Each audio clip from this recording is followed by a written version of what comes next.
have you ever terribly misjudged a person? In Parashat Kedoshim, which this week we read together with Parashat Acharei, we have the mitzvah, B'tzedek tishpot amitecha. You shall judge your fellow with righteousness. And of course, this refers to a Beit Din, a court of law which needs to dispense justice in a righteous and upright manner. But in addition, our sages say that this mitzvah applies to each and every one of us. From here we learn that we should judge other people favorably. We should give them the benefit of the doubt.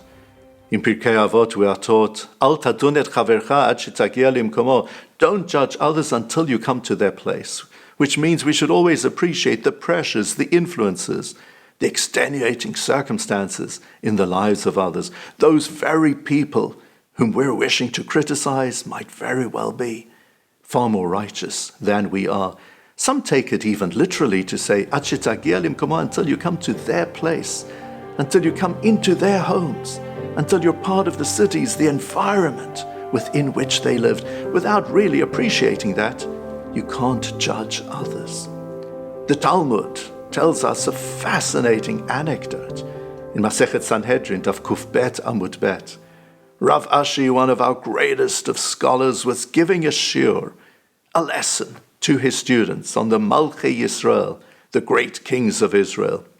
His theme for that particular shiur were the kings Yeravam, Achav, and Menashe, amongst the worst of our kings who did so much evil in their lives. Rav Ashi ran out of time, and so he said to his students, let's reconvene tomorrow when we'll carry on with details of our three learned friends. His students took that sarcastic remark very well. That night in a dream, Menashe appeared to Rav Ashi, and he said to him, why today in the shiur did you refer to me in that way? Rav Ashi was stunned into silence. Then Menashe said to him, I've got a halachic question for you.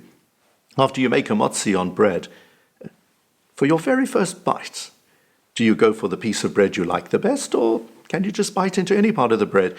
Rav Ashi said, gosh, I've never heard any view on that. I don't know the answer. Menashe then said, well, I'll tell you the halacha. After you've made a bracha over any type of food, the first bite should be from the part of the food that you like the best. Rav Ashi then said to Menashe, if you're such a great Talmid Chacham, if you know so much, why did you lead our people into an entire generation of idolatry? Menashe replied and he said, had you been living in my time, I guarantee you that you would have picked up the hem of your coat and you would have run to those idols with me. From this Gemara, we learn a very powerful lesson, and that is we shouldn't be quick to criticize other people. In the world of football, we talk about going for the ball and not for the man. That's exactly the Jewish way. We need to identify what is wrong.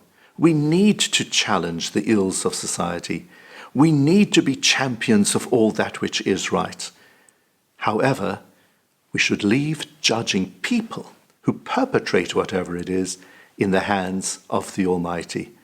As far as we're concerned, we need to give people the benefit of the doubt. B'tzedek tishpot amitecha. We need to judge others in a favorable light. Shabbat Shalom.